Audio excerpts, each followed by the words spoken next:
News 18 India।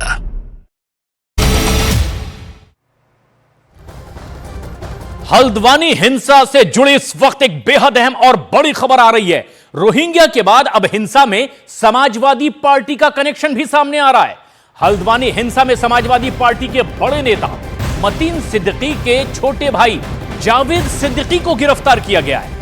Javed Siddiqui की गिरफ्तारी हिंसा वाले दिन सामने आए वीडियो के आधार पर की गई है और दावा किया जा रहा है कि वीडियो में जावेद पुलिस को धमकाता हुआ दिखाई दे रहा है। जब यहां पुलिस प्रशासन की टीम मौजूद थी तोड़क कार्रवाई के लिए, तो ऐसे में जावेद उन सरकारी कर्मचारियों को धमकाते हुए दिखाई दिया। भीड़ को उकसाने का आरोप इस पर लगा और जावेद सिद्दीकी की गिरफ्तारी हुई है, जो मतीन सिद्दीकी का भाई है।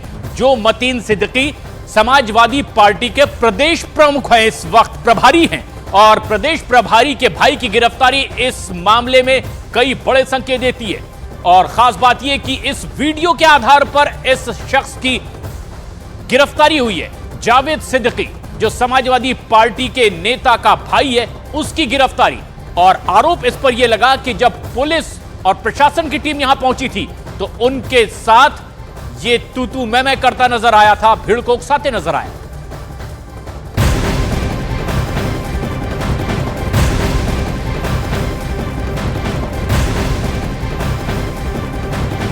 उत्तराखंड के हल्द्वानी में हुए हिंसा पर धामित सरकार लगातार एक्शन मोड में नजर आ रही है। पुलिस ने 19 नामजद और 5000 अज्ञात लोगों के खिलाफ मामला भी दर्ज कर लिया है। उनकी तलाश लगातार जारी है। सूत्रों के हवाले से यह भी खबर सामने आ रही है कि हल्द्वानी हिंसा मामले में पुलिस ने 100 लोगों को हिरासत में ले लिया है। देर रात पुलिस ने हल्द्वानी में बनभूलपुरा, इंदिरा नगर, किदवाई नगर में छापेमारी भी की है और लगातार दबिश दी जा रही है, धरपकड़ लगातार की जा रही है। पुलिस एक्शन मोड में नजर आ रही है और देखिए कई एंगल इस पूरी हिंसा में निकल कर आ रहे हैं। तो रोहिंग्या कनेक्शन के साथ साथ आपने देखा कि किस तरीके से समाजवादी पार्टी कनेक्शन भी यहां पर सामने आ रहा है। उन्हें गिरफ्तार कर लिया गया है। प्रमाण उस दिन का वीडियो है जब वो हिंसा में बहसबाजी जो है यहां पर पुलिस वालों के साथ करते हुए नजर आए। इस बीच आपको बता दें कि कई इलाकों में लगातार पुलिस की तरफ से छापेमारी की जा रही है। कई लोगों के नामजद हैं। 100 लोगों को हिरासत में लिया गया है। अब तफ्तीश की जा रही है कि उस दिन हिंसा आखिर किसने भड़काई। और खबर है कि 8 फरवरी को हिंसा की रात अंधेरे का फायदा उठाकर कई उपद्रवी हल्द्वानी छोड़कर दूसरे राज्यों में भी भाग गए।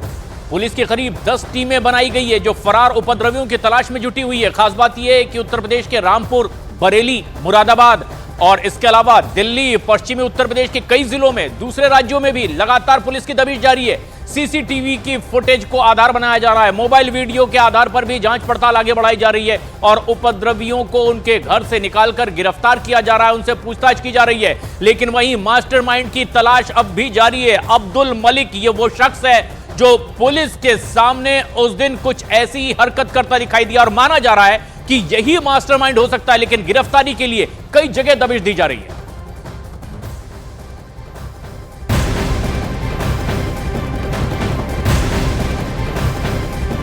और इस वक्त एक और बेहद अहम खबर हल्द्वानी से जुड़ी, जहां पर बनभूलपुरा इलाके को छोड़कर के शहर के बाकी इलाकों में अब कर्फ्यू में ढील दी गई है। और इसके साथ साथ शहर के दूसरे इलाकों में इंटरनेट सेवा को फिर एक बार बहाल कर दिया गया है। बनभूलपुरा रेलवे बाजार और कारखाना बाजार, गांधीनगर के आसपास के इलाकों को छोड़कर के शहर के दूसरे इलाकों में अब इंटरनेट सेवा एक बार फिर से बहाल कर दी गई है।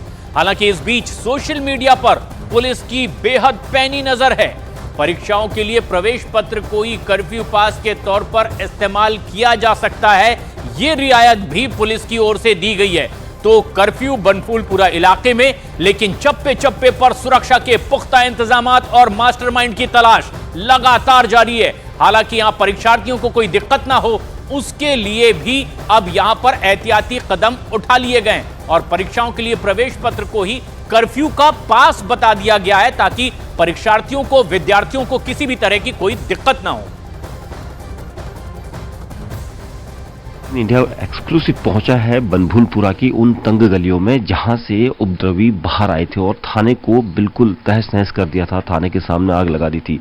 लेकिन अब बनभूलपुरा की इन तंग गलियों में सन्नाटा पसरा हुआ है। घरों में जो अंदर से ताले लगाए गए हैं ताकि कोई भी, अगर पुलिस भी खटखटाती है तो तब भी कोई दरवाजा नहीं खोलता है। आप तस्वीरों में देखेंगे कि यहाँ पर जितने भी लोग उपद्रवी थे वो इन गलियों से ही आए थे और दौड़ लगाते हुए, फायरिंग करते हुए ऐसे यहाँ पहुंच रहे थे। लेकिन अब उत्तराखंड पुलिस ने मोर्चा संभाला हुआ है पैरामिलिट्री फोर्सेस के साथ जब भी छापेमारी की जाती है, क्योंकि कल देर रात भी इसी गली में पुलिस यहाँ आई थी और यहाँ पर तकरीबन 150 जवानों ने आसपास के इलाके में छानबीन की। और इसी गली के अलावा दूसरी गलियों में देखो अभी भी अंदर से लोग देख रहे हैं और यहाँ पर कर्फ्यू के हालात में पूरी तरह से टाइट यहाँ पर व्यवस्था की गई है। ये कहा गया है कि कोई भी नहीं आ सकता है। और उसके अलावा जो आज फूड सप्लाई है वो यहाँ पर दूध की सप्लाई वगैरह की गई है। उसके बाद यहाँ के लोग खुद घरों के अंदर कैद हैं और देर रात भी कई जगह पर छापेमारी की गई थी। कैमरामैन विपिन पुजारी के साथ दीपक बिष्ट, न्यूज़ 18 इंडिया, हल्द्वानी, उत्तराखंड। तो देखिए न्यूज़ 18 इंडिया ग्राउंड जीरो पर बना हुआ है। हल्द्वानी में 8 फरवरी को हुए बवाल के बाद धीरे धीरे हालात अब सामान्य हो रहे हैं। बनभूलपुरा को छोड़कर बाकी के इलाकों में कर्फ्यू हटा दिया गया है। इंटरनेट सेवाएं भी बहाल हो चुकी हैं। यहाँ पर हल्द्वानी के लोगों का ये कहना है कि 8 फरवरी को जो कुछ हुआ वो गलत हुआ। दूध की दिक्कत है, दूध नहीं आ रही, यहाँ गाड़ी नहीं आई है। लेकिन जो कुछ हुआ है उसको लेकर क्या आपकी राय है? आप काफी बुजुर्ग हैं यहाँ पर रहते हुए हैं। क्या करा जा सकता साहब, ये तो प्रशासन की बात है। प्रशासन क्या कर रहा है? लेकिन जो लोगों ने किया, जो बनभूलपुरा नहीं, देखिए हुआ तो गलत है, हुआ तो गलत ही है। जो भी कुछ हुआ इतने पैमाने पे, इतने बड़े पैमाने पे नहीं होना चाहिए था। आप तो काफी समय से यहाँ रहते हो, 40-45 साल से यहीं के हैं। ये लोग जो लोग थे कहाँ से आए थे? क्या बाहर के लोगों ने, क्या मानते हैं आप, या कि यहीं के स्थानीय लोगों ने किया? नहीं, बाहर के क्यों आएंगे, यहीं के लोगों ने किया। यहीं के होंगे सब। देखिए गम और गुस्सा था बस। गम और गुस्सा क्यों था? प्रशासन द्वारा अलग अलग तरीकों से लोगों की जमीनें, वो सरकारी जमीन ही थी। हाँ, तो अवैध कब्जा था, उसको अवैध कब्जा था। हाँ। बस उसका था और कोई ऐसी बात नहीं थी, कोई बहुत बड़ी बात नहीं थी ये जी। बहरहाल अब ये तो प्रशासन जाने कि वो क्या कर रहा था। कई जिस तरह से तोड़फोड़ की गई स्थानीय लोगों के द्वारा, ये तो गलत ही है। तोड़फोड़ है या पत्थरबाजी है, ये तो गलत है। पुलिस अपना काम कर रही थी, उसे कर देना चाहिए था। पुलिस का कहना था कि अवैध कब्जे को हटाने के लिए उन्हें सही कानून व्यवस्था को काबू करना था, लेकिन सही है, यही बात थी, यही बात थी। लेकिन जो लोगों ने किया वो गलत किया, गलत है। कैमरामैन विपिन पुजारी के साथ दीपक बिष्ट, न्यूज़ 18 इंडिया, हल्द्वानी, उत्तराखंड।